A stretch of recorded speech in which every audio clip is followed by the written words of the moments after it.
Bismillahirrahmanirrahim.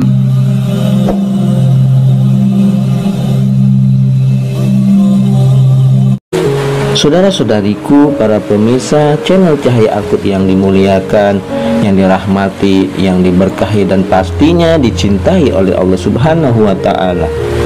Pada perjumpaan kita kali ini, kita akan membahas mengenai sudah sholat tahajud tapi hutang semakin menumpuk. Apa yang salah? Ternyata inilah penyebabnya.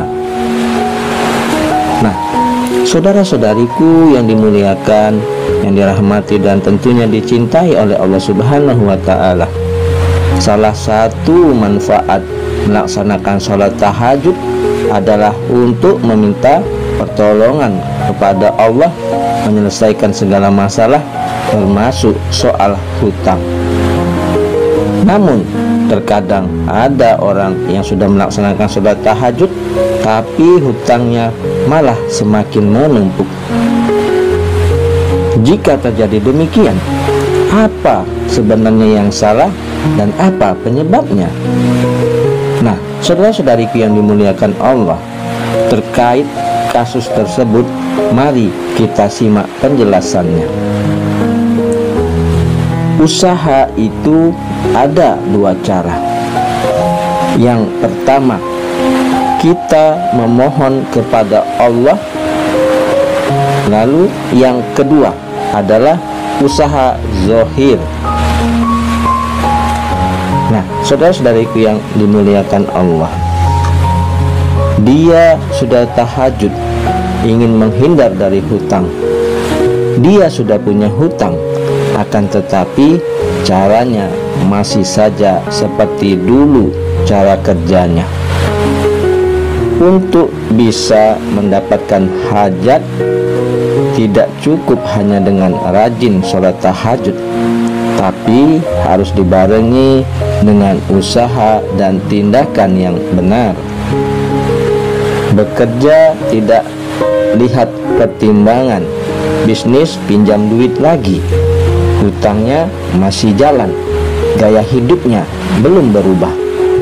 Nah, saudara-saudariku, jika seseorang yang berniat untuk melunasi hutang-hutangnya, maka fokuslah untuk berusaha mencari rezeki untuk melunasi hutang, bukan untuk yang lainnya. Jadi kita fokus dulu untuk melunasi hutang dan bukan untuk yang lainnya. Artinya, kalau orang merasa punya hutang, dia semangat ingin membayar hutangnya itu dulu.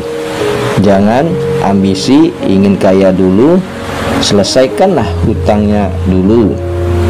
Selain itu, barengi dengan lebih giat beribadah, seperti salah satunya sholat tahajud, berdoa dan meminta kepada Allah agar dijauhkan dari hutang.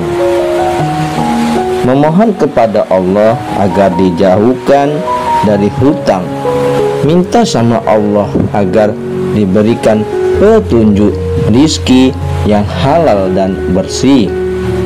Sebaliknya, kita tidak mudah untuk berhutang, apalagi jika bukan untuk kebutuhan yang mendesak.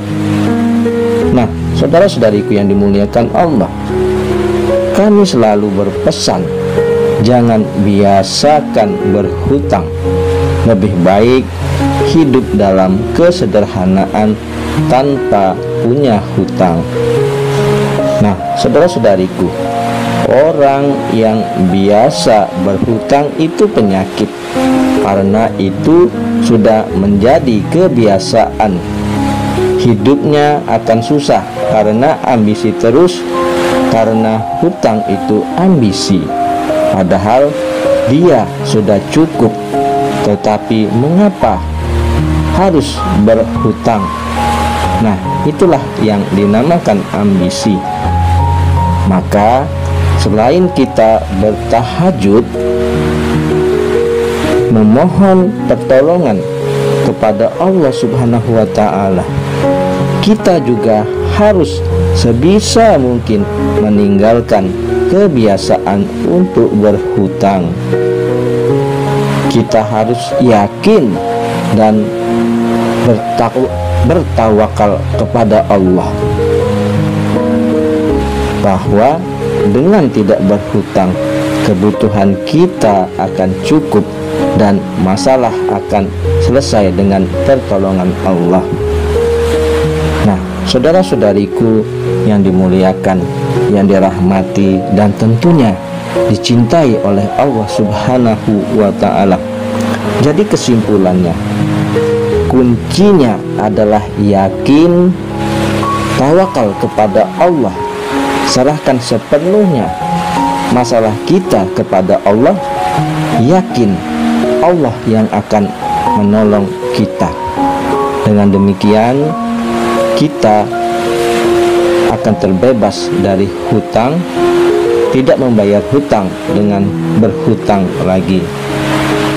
Mudah-mudahan penjelasan yang singkat ini dapat menjadi manfaat bagi kita semua. Adapun yang benarnya datangnya dari Allah, yang salah adalah kesilafan dari diri saya pribadi. Kepada Allah saya mohon ampun. Subhanakallahumma wa bihamdika asyhadu alla ilaha illa anta astaghfiruka wa atubu ilaih. Wallahul muwaffiq ila aqwamit thoriq. Sampai jumpa di video-video berikutnya yang insya Allah selalu membahas hal-hal yang bermanfaat dari dunia sampai akhirat. Wassalamualaikum warahmatullahi wabarakatuh.